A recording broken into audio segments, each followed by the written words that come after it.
안녕하세요. 저는 올해로 34살에 결혼한 지 6년 차가 된 여자입니다. 남편과 저 사이에 아이는 아직 없어요. 공사 현장에서 일하시던 아버지는 제가 초등학교에 입학하던 해에 일터에서 사고로 돌아가셨습니다. 그 뒤로 쭉 엄마와 단둘이 자라오게 되었어요. 평범한 주부였던 어머니는 혼자 몸으로 저를 키우시느라 고생하셨어요. 그냥 평범한 아이였던 저에게 어떤 기대를 하셨던 건지 고향의 재취자리를 알아놓으셨다는 할아버지의 말에도 엄마는 저의 교육을 이유로 시골로 돌아가지 않으셨습니다. 그 고집 때문에 엄마는 다른 친척분들과도 연을 끊고 살아가시게 되었어요. 갖은 고생 다 하시면서 저를 키워주셨고 저도 그 기대에 부응하고자 서울대는 아니지만 서울에 있는 명문대에 입학을 할 수 있게 되었습니다. 그때까지도 나아지지 않던 가정 형편 때문에 대학교 입학을 포기하고 저도 취직 전선에 뛰어들고 싶었었지만 엄마는 제가 좋은 대학을 졸업하면 더 좋은 기회를 가질 수 있다고 하시며 제가 회사에 취직할 때까지 저를 도와주셨어요. 유난스러운 부분이 있었지만 반대로 생각하면 정말 저만을 위해 살아오셨다고 해도 과언이 아닐 정도로 저와 관련된 일이라면 모든 일에 엄마는 발벗고 나서주셨고 저에 대한 기대를 저버리지 않았습니다. 그런 친정엄마와 저는 정말 애틋하게 지냈습니다. 정말로 남들보다 뛰어난 것 하나 없는 저였기 때문에 대학교를 졸업하고 평범한 회사에 취직하게 되었지만 취직이 결정된 그날에 엄마와 서로 부둥켜 안고 하루 종일 울었습니다. 그렇게 저를 아껴주시던 어머니를 2년 전에 잃고 말았습니다. 엄마를 잃은 충격보다 그로 인해 벌어진 어이없는 사건에 대해서 한번 이야기를 해보려고 합니다. 남편은 제가 회사를 다닐 때 만나게 되었습니다. 동갑내기라 그런지 친구 같은 모습이 참 좋았던 남편은 서글서글한 그 성격에 제가 사랑하는 친정엄마에게도 너무 잘했습니다. 집에 여자만 둘뿐인 걸 알게 된 남편은 발벗고 나서서 저희 모녀를 참 많이 도와줬어요. 저는 남편에게 많은 호감을 느꼈고 그렇게 1년 정도의 연애 기간을 보내고 결혼을 하게 되었습니다. 저희 집이 사정이 좋은 편은 아니었지만 그렇다고 남편의 집과 비교했을 때 엄청나게 큰 차이가 나는 정도는 아니었습니다. 남편이 모아둔 돈과 시댁에서 돈을 어느 정도 해주셔서 대출을 끼고 서울에 집을 구해서 신혼생활을 시작하게 되었습니다. 저도 시집을 갔으니 더 이상 서울에서 치열하게 살고 싶지 않으시다면서 서울에서 지내시던 전셋집을 빼서 제 혼수와 나머지 결혼 자금을 대주시고 어머니는 혼자서 지방 소도시로 이사를 가셨어요. 친정엄마와 멀리 떨어지게 된 건 제 인생에서 이번이 처음이라 많이 걱정되었지만 엄마는 저 아니었으면 진작에 떠났을 서울이라며 걱정하지 않아도 된다고 당부를 하시더라고요. 결혼 생활은 나쁘지 않았어요. 결혼 이야기가 오고 갈 때쯤 남편이 저에게 해줘야 할 말이 있다면서 경고하듯이 해준 이야기가 있습니다. 자기네 집이 종교는 따로 없지만 할머니 때부터 조상님을 모셔왔기 때문에 제사가 다른 집에 비해서도 엄청 많은 편이라고요. 시댁에서 제사 도와주는 걸로 문제가 많다는 사실이야 이미 익히 알고 있었기 때문에 걱정은 되었지만 남편이 저를 안심시켜주더라고요. 종갓집같이 제사에 목매다는 그런 건 아니고 말 그대로 대대로 벼슬 하신 조상님들한테 간단하게 상만 올리는 거니 크게 걱정할 필요 없다고 말이죠. 자기도 제사를 왜 이렇게 지내나 싶고 자기뿐만 아니라 다른 가족들도 지긋지긋해해서 할머니가 살아계실 동안까지만 하기로 했다고. 남편 위로 형님이 한 분 계셨는데 자기가 장손도 아니고 형수님 하는 거 보니까 과일 깎는 거 정도만 도와주고 아무것도 하지 않는다고. 거기에 더불어 자기가 잘 이야기해서 제사 때마다 참석 안 할 수 있도록 한다고 약속을 했습니다. 하지만 결혼을 하고 나서 저는 시도 때도 없이 있는 조상님 제사의 대부분을 참석하기로 했습니다. 남편과 조건을 걸듯이 약속을 하나 했거든요. 제사를 몇 번 지내든지 다 참석을 할 수 있다고. 그 횟수는 상관이 없지만 명절 때만큼은 친정에서 더 오랜 시간을 보낼 수 있게 손 좀 써달라고요. 이미 이런 사정을 알고 있던 시댁에서도 달가워하지는 않았지만 그런 점을 이해해 주셨고 남편의 도움으로 명절에는 점심 저녁 식사만 하고 바로 친정으로 출발할 수 있게 허락해 주셨어요. 그래도 다른 남편의 형제들도 있고 해서 명절날이면 새벽같이 시댁에 올라가서 제사 준비를 돕거나 하는 걸 빼먹은 적은 한 번도 없었습니다. 그리고 결혼한 지 3년 차가 되던 해에 시할머니께서 돌아가시게 되면서 조상님께 매번 제사 드리는 걸 달가워하지 않던 시댁에서도 제사를 줄이기 시작해서 오히려 명절 때도 따로 제사를 안 올리게 되었습니다. 그리고 엄마가 돌아가신 2년 전 추석 연휴가 시작되었어요. 아직도 그날을 생각하면 후회가 많이 남습니다. 이래 시작은 시댁에서였어요. 평소처럼 새벽 일찍 도착해 명절 음식 준비를 도왔습니다. 시가에서 모여 저녁 식사가 끝나고 뒷정리를 전부 도와드린 뒤에 친정으로 출발할 준비를 하고 있었어요.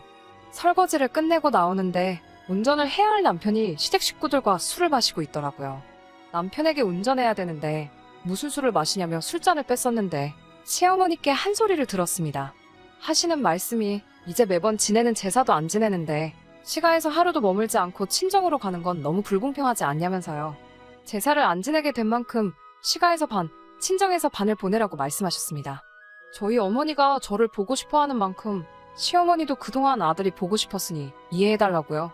차라리 미리 말씀해 주셨으면 좋았겠다는 생각을 했지만 시어머니의 말이 틀린 말은 아니고 충분히 시어머니나 남편의 입장도 이해가 갔기 때문에 다음날 점심 늦지막히까지 시댁에서 더 머물게 되었습니다.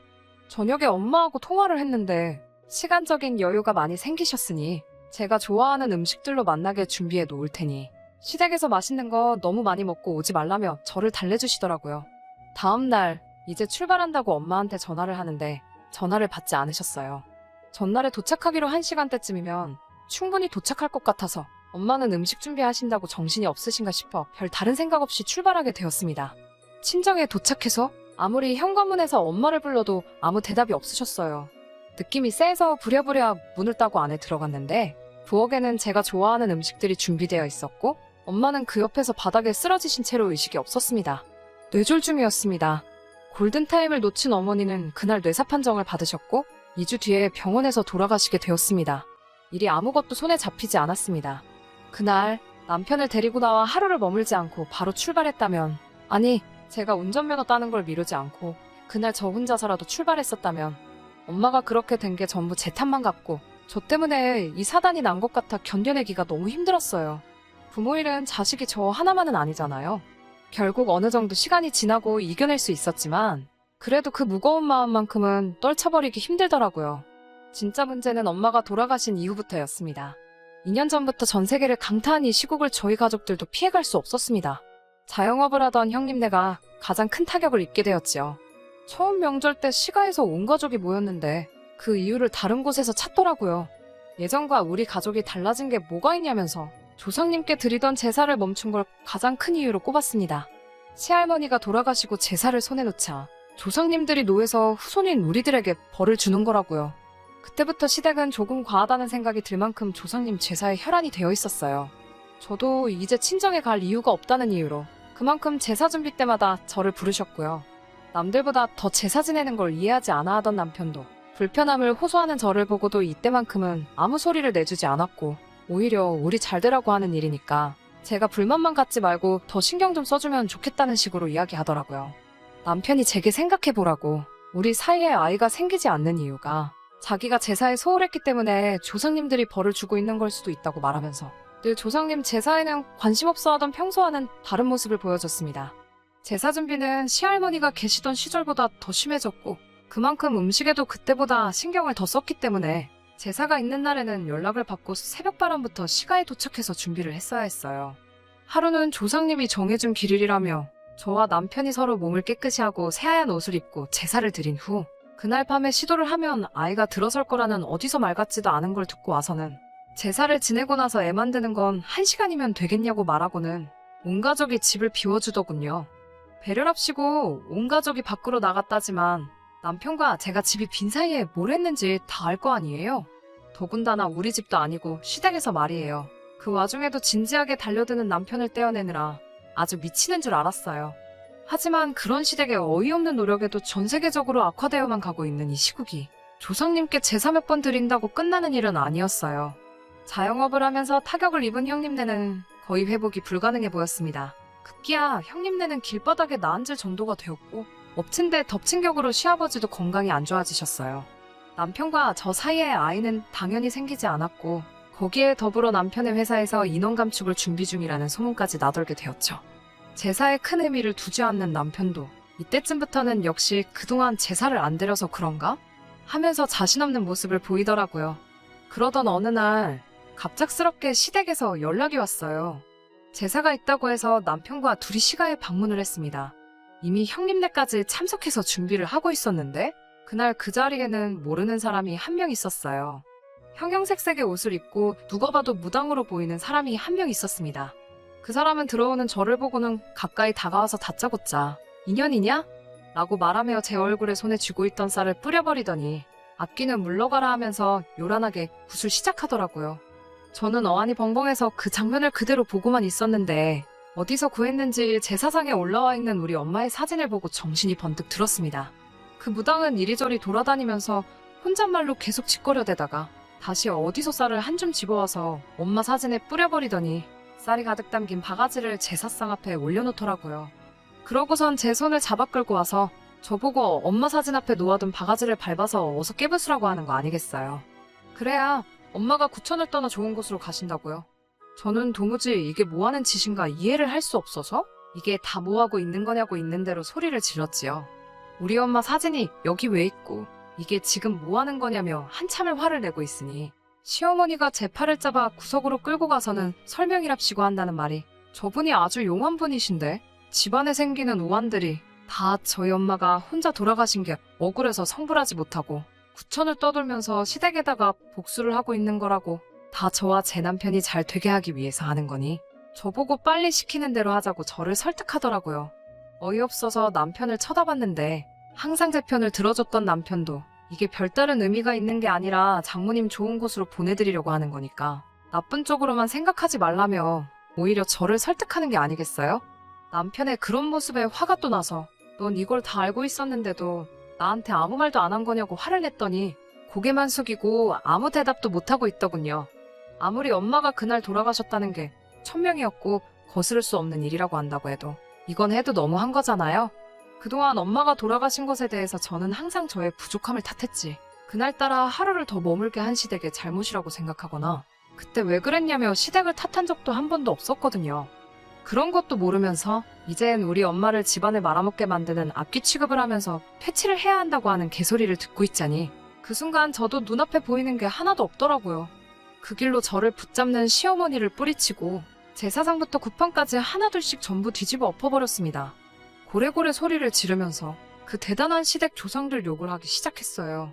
니들 조상이 얼마나 대단한 사람들인지는 모르겠는데 우리 엄마 귀신 하나를 당해내지 못해서 무당까지 불러다가 구판까지 버려야 되는 거냐고 엄청난 조상들 났다고 깽판을 부렸어요. 제가 난동 부리고 있는 걸 멀뚱멀뚱히 구경하고 있는 무당한테도 다가가서 바가지에 담아놓은 쌀을 그 사람한테 뿌려버리고 당신이야말로 번지수 잘못 찾았다고 진짜 용한 사람이 맞냐고 한마디 했죠. 진짜 악귀는 우리 엄마가 아니라 그깟 제사 몇 번 건너뛰었다고 후손들 하는 일도 망하게 만들고 아예 한 명 보내주지도 못하는 저 사람들의 조상들이야말로 악귀지. 애꿎은 우리 엄마 건드리지 말라고요. 한참을 시댁을 뒤집어 엎고 나서야 혼자서 밖으로 나왔네요. 제 눈치 보면서 쫓아오는 남편에게도 따라오지 말라고 소리치고 시댁을 뒤로하고 엄마가 혼자 지내던 엄마의 집으로 돌아왔습니다. 회사에는 사정을 이야기하고 휴직을 하고 있는 상태고 결국 남편과는 이혼 절차를 밟고 있는 중입니다. 집도 남편이 해온 거니 그 집에 채워놓은 혼수만큼만 다시 돌려받는다면 더 이상 바랄 게 없겠네요. 저는 이 결혼 생활로 많은 것을 잃었긴 했지만 새 출발을 해보려고 합니다. 그 사람들에게 일말의 양심이라도 남아있어 진정한 사과를 했으면 아무 일도 없었던 척 다시 돌아가 볼까도 했지만 그날 이후로 따로 아무 말도 없는 시댁과 남편에게 돌아가고 싶은 생각이 하나도 없어요. 계속 그렇게 조상님만 찾으면서 살고 있겠죠. 구판까지 버렸어도 조상들한테 정성이 부족했는지 남편은 결국에는 회사에서 정리해고를 당했다네요. 건강이 안 좋아지셨던 시아버지는 아무 일 없었지만 시어머니가 결국엔 유행병에 걸리셨다는 소문을 들었어요. 형님네 가게가 망한 건 말할 것도 없고요. 혹시나 이 사연을 들으시는 분들 중에 조상님을 모시는 분들이 계시다면 제가 그걸 비하를 할 의도가 있다거나 한 게 아니니 넓은 마음으로 이해해 주셨으면 합니다. 그리고 새로운 삶을 시작할 저도 응원해 주세요. 긴 이야기 끝까지 들어주셔서 감사합니다.